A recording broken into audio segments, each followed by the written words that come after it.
Hi, I'm Daniel Millhouse, and I'm an assistant professor in the theater department here at the College of DuPage.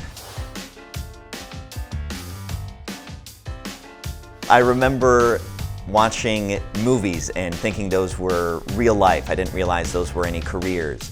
And I was really in love with the Indiana Jones film franchise, and I remember early memories of my dad sleeping on the couch with the remote in his hand and me, trying to grab the remote and switch it out with something else. Like I would always pretend I was these characters I would see in film and television, running through my house and explosions going off behind me.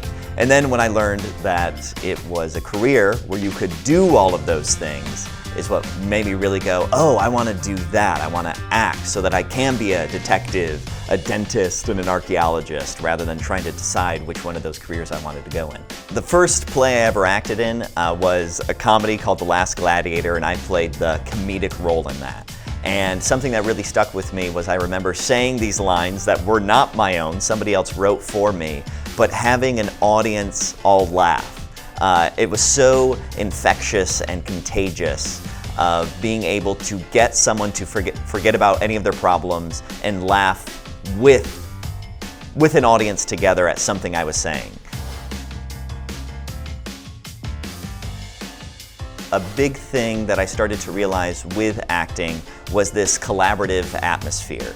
And I was so inspired by all of my teachers and all of my mentors who were really able to encourage me and inspire me to grow that confidence inside myself to pursue my dreams. The most rewarding thing that I find about teaching acting is getting students to get past their own, I call it interference, right? I think it's really challenging for anyone to speak from themselves honestly, right? Because we're all afraid of being judged or misunderstood or misrepresented or anything like that. But I really feel that acting encourages everyone to speak from themselves and to speak honestly. John Patrick Shanley always said, theater is a safe place to do the unsafe things that need to be done. And I've always felt classrooms are the safe place for all of us to learn by failure.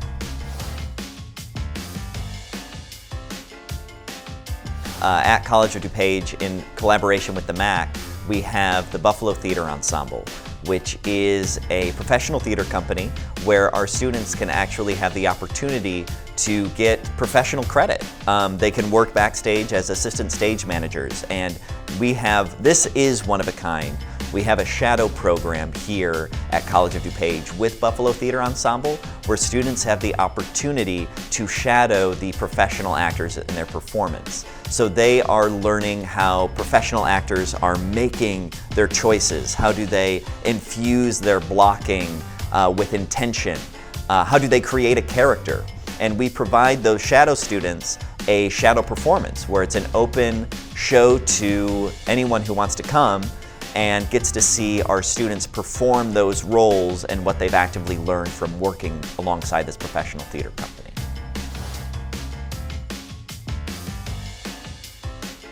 Theater teaches students to become athletes of the heart.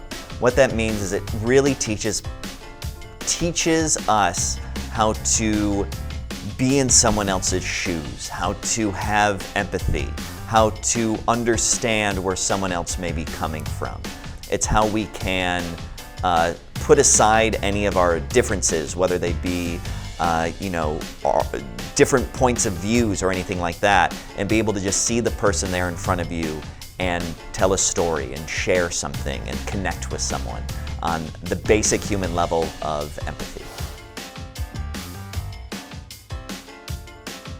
Something else I really love about theater and stage acting is that it's in the moment. So mistakes can happen at any time, right? And actors have to be able to go with it. I remember there was one time I was in a production of Born Yesterday, and it's the end of the play, and I have monologue after monologue, and monologues are just little extended speeches where the character speaks for a longer period of time. And I went up on one of my lines. And going up on a line, I forgot it. The line wasn't there. And I finished the thought I had, because I knew I had that, and then I just remember thinking, well, someone's got to say something else. But you know, me being such a giving actor, I put it to all the other actors on stage, and I remember they were trying to help me and save me, and I remember hearing another actor saying something, and I remember going, wait a minute, that's my line. Oh my gosh, I'm supposed to be speaking, and then taking it over.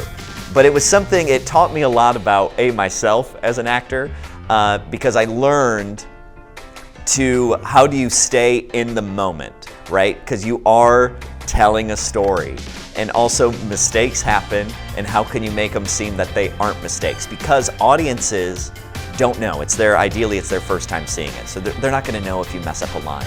So how can you stay in the saddle? And oftentimes I feel when those mistakes happen, it's the most real the acting is, because you're actually becoming that character. What am I going to say next? And it can be really exciting for an audience. I mean, why study theater to become an actor, right? And a lot of times it's to become what's called a triple threat, which means you can act, you can dance, and you can sing. And something that comes up a lot in all of my classes is they're like, could you give us an example? And I think one of the best answers I've stolen from one of my mentors is, if you want to see me sing, act, and dance, come see one of the shows I'm in.